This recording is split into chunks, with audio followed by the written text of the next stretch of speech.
Welcome to the channel, guys. Thought I'd make a quick video about my carryall. This is a little bit different than most carryalls are. This just goes on my forks. It's basically a great big pallet I built out of 2x4s and 2x6s. As you can see, I can carry a bunch of junk in it.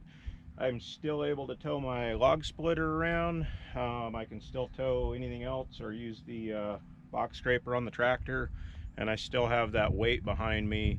Whereas with a carryall, once you get out there, you can't just drop this and go about your business. So if I want to come out here, drag a couple of trees out of the woods, I can use the forks to carry those trees. I've still got weight on the back, so I'm not tippy on these side hills.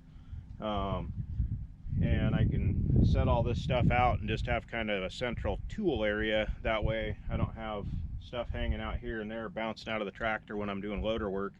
I just come out here and drop this. Sometimes when I'm burning, I'll throw the brush fan in there. I built this out of rough sawn lumber off of a friend's sawmill. The way that I met the guy was he actually had an ad on either Marketplace or OfferUp, and he was milling wood. And I met him. He makes really nice wood, really cheap, and so that's another option if you don't want to go to Home Depot. Pressure treated wood is usually pretty crummy wood. It's not real structurally strong for something like this, but you can build this out of anything you want to. It's mostly 2x6, 2x4s vertical. I'll walk you around, get you a little closer to that.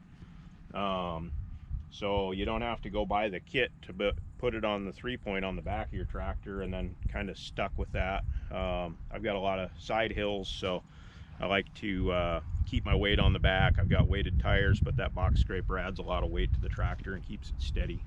So let me get you a little closer to these. I spaced this so I can get my bigger, thicker tools in and out of there. So that's just my 2x4 vertical. I slipped some 1/2-inch plywood in there. Coming around the side, you can make this any size. I made mine 4 foot, and that works good for me. And then I made mine 6 foot this way, so I used 12-foot boards, cut them in half. I used 8-foot boards and cut them in half. There's almost no waste when I built this. So you can see this board is about 1 inch wider than the frame on my carriage on the forks, and that keeps this thing from slopping around. And then I put these guys in here. I've got a pretty good pocket I can hit with my forks, and I made a scabbard so you can put your saws in here. I had lower blocks. They must have got ripped off somewhere along the line. They're kind of flopping around, but so this thing's, I think it's about 4 foot high. This is an 064 still with a 36-inch bar for reference. So and got an axe, shovel. I recently put these guys on. I had to lift a beam up super high and I couldn't reach it with the forklift. So you can kind of customize and do anything you want with these. But there is a little ledger board here that these shovels come down and hit so they don't fall out the bottom. And so the flooring in here is just 2x6, and I screwed them down really well. You can see there's 3 deck screws. And then when I put these sides in, I really screwed all this in good. That kept this thing from flexing. And these are just 3 or 4 inch deck screws.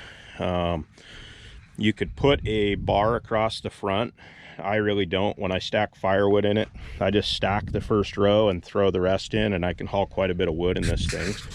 So another thing I like it for, we're just out here right now. My boy's throwing rocks and sticks in here out of the field.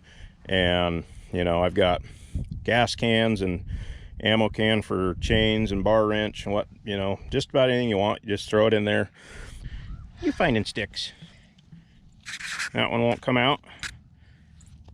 Oh, you'll get it. You want that shovel? No, not that one. Here, let's get you that. Okay.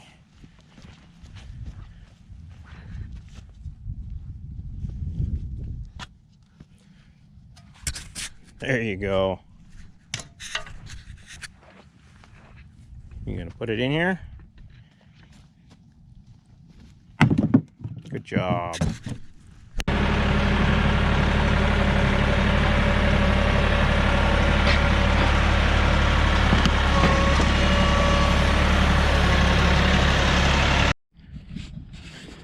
So you can see this is 6 feet wide. I think the forks are like 4 foot. You know, you could put a toolbox here. You could put a toolbox all across here. Maybe you don't have 2 chainsaws. Maybe you want to put a lunchbox or something here. Pretty unlimited what you could do with this. Let me show you the underside of it a little bit here. So I've got these guys kind of based on the width of my forks, and then they go all the way through. And then when we get over to the outside edge, all that's just screwed in. So I screwed these boards down into this really well, and then I screwed these sides. You can see it's pretty beat up. I've been using this for over a year. Just found more treasure out in the field.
Hi, Shane.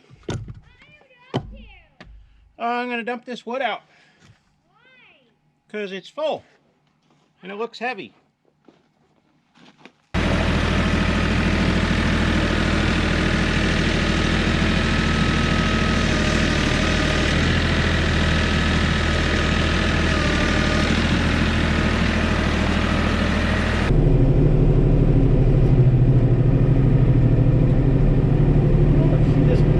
Picked that one up. This one's a little on the heavy side. This is quite a bit of maple.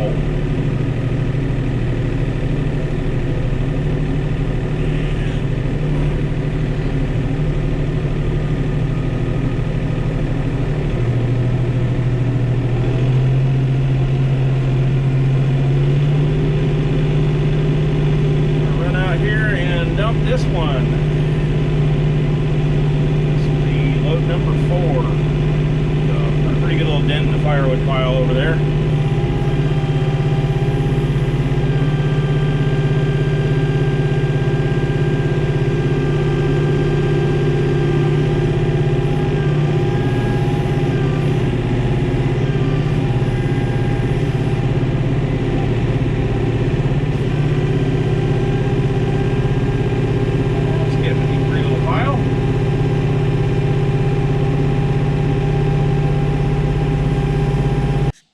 couple more things to mention.